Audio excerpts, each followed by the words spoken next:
wakita nkaho ari akanyafu karimo karanyuzwa kuri abangaba bacuruza ibinyobwa bisembuye n'ibinyobwa bya Ingufu Gin, Sky ndetse n'izindi nganda zigiye zitandukanye, dore yuko Rwanda FDA ikigo gishinzwe ibijyanye n'ibyo kurya hano muri gihugu cy'u Rwanda cyashyize ingufuri kuri izi nganda zicuruza ibi binyobwa. Bamwe bari kwibaza bati turakora iki? Ese koko urwagwa ruhagaritswe, izindi nzoga zose zigahagarikwa, hakaba hasigaye ku isoko inzoga za Bralirwa, rikeri nazo zikaba zishyizwe hanze, turakora iki? Ubyumve neza ngo Ngufu Gin, Red Waragi, Medali, Club Whisky, King Vodka, G&S, Hometown, Castro Gin ndetse na Radiant z'uru ruganda ndetse n'izindi banatekerezaga gushyira mu mishinga yo gukora, ubu aka kanya zahagaritswe. Bari kuzikubonana muri boutique, ubundi ugahita ujya mu buroko ukabanza ugashyirwamo, ugatanga icyo bita amande, ukanavuga ukuntu zageze muri boutique yawe kandi hashize icyo bita amasaha make. Rwanda FDA itanze iri tangazo, ni ibintu byakozwe ku itariki 2 cyangwa se ku munsi wo ku cyumweru, ubwo Rwanda FDA yasohoraga itangazo rito ikarinyuza ku mbuga nkoranyambaga, hanyuma abakuriye zino nganda bagatangira gutitira, ibiganza bikuzuramo ibyunzwe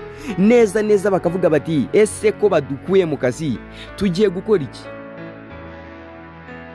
Umuturarwanda we ubwe akivugira ati ntago wapfa kujya kugura za mitsingi cyangwa se izindi za rufuro ngo ubone izigusindishije kandi uri kwibonera karikeri kamwe k'1,500 kagomba guhita kakumanura mu gihe gito. Izo nzoga ntago wajya kugura mitsingi y'ibihumbi 2,500 ngo nizigusindishije, wapi ntago wayabona.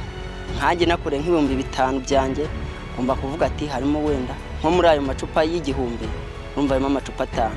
Ntago najya muri mitsingi ngo nkwe 2 sigana igihumbi ngo ngire icyo ngombe ndasinze, wapi ubwo no kujya muri twatundi twa make nkomeze nkwa wenda ndarya kurya gatatu namaze kuba sinde nyine n'ubwenge yawanyu. Ubaka kanya uramutse uvuze yuko ingo nyinshi zirimo zirasenyuka, ziri gusenywa n'aka gacupa cyangwa se aka gatama. Umuntu wazinyweye mu rugo aragenda urugo, ingo nyinshi ziri gusenyuka, zirasenywa n'izo nzoga z'inkorano. Ntago waba wibeshye cyane, dore yuko ngo zino rikeri umuntu yatagamo rimwe kabiri, ubundi agatangira kubona ibiyeziyezi, akagenda icyo bita ibuye akaribonamo baro, ubundi akiterera umupira muri kaburimbo, imodoka zaba ziri kugenda akabonamo wagira ngo ni nk'ubwato buri mu nyanja. My God, izi nzoga zizagakora ikindi kandi nuko zafunzwe. Wongera ubyumve neza ngo uwatoraguraga ibicupa bya rikeri abigurisha, uwo ari we wese waranguraga icyo bita rikeri, uwari ufite rikeri store, bose bashyizwe hasi. Ubaka kanya bagiye gusubira ku isuka, bajye kureba ukuntu bacuruza ibiribwa cyangwa se bicururize ziriya nzoga za Bralirwa, kuko babonye yuko inzira cyangwa se ishyamba atari ryeru kuri izi nzoga. Ubundi mu busanzwe witangiraga amafaranga atari hejuru y'ibihumbi 2 cyangwa 5 cyangwa se 1,000, ubundi ugatamo agacupa kamwe ka rikeri, ubundi ugatangira kujya mu bizunga. None ubaka kanya mitsingi ubu iri ku mafaranga 2,000 byose. Namwe iwanyu nuko ngo ikiri kugura, nubwo zitujuje ubuziranenge. Hari n'abatahwemye kuvuga yuko ngo babiciye umuti. Umvira itangazo ryasheyeshe benshi cyane bacuruzaga inzoga za rikeri, ryavugaga riti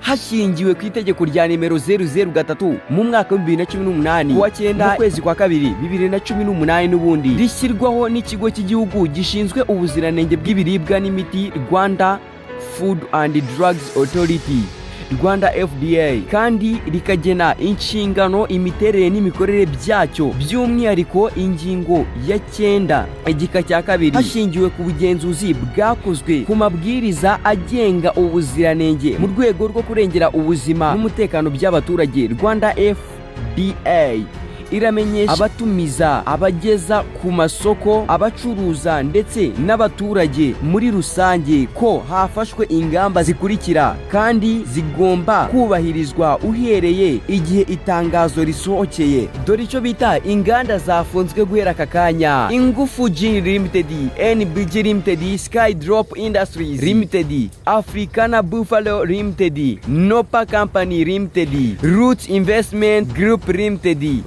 Kigali Agro Processing Company na Zong Industry Reliability Company Limited gukurwa ku isoko, cyangwa se abacuruzi n'abaturage basabwe guhita bahagarika ubucuruzi bw'ibi binyobwa bya rikeri. Si ibyo gusa kandi ndetse n'icyo bita ethanol, abigashimi murahita mubyumva neza cyane. Guverinoma yavuze yuko guhagarika itumizwa rya ethanol ku itariki 31 Nyakanga 2026 bigamije guca akajagari mu ikoresha ryayo mu binyobwa bisembuye bitujuje ubuziranenge, dore yuko waguraga icyo bita rikeri ugasanga ngo ifite volute zigera kuri 40 cyangwa se hejuru ya 40. Nibwo rero ikizwi nka Rwanda FDA kabisa, ikigo gishinzwe ibijyanye n'ubuziranenge bw'ibiribwa ndetse n'ibinyobwa cyabihagaritse kabisa. Ese wowe uri kumva abakoze ibintu bijyanye n'ukuri cyangwa uri kumva barenganyije abacuruzi ndetse n'ababinywa? Ikindi kandi niwagirwe kugenda ukanze kuri subscribe kugira ngo dukomeze kubategurira ibiganiro byuje umucyo.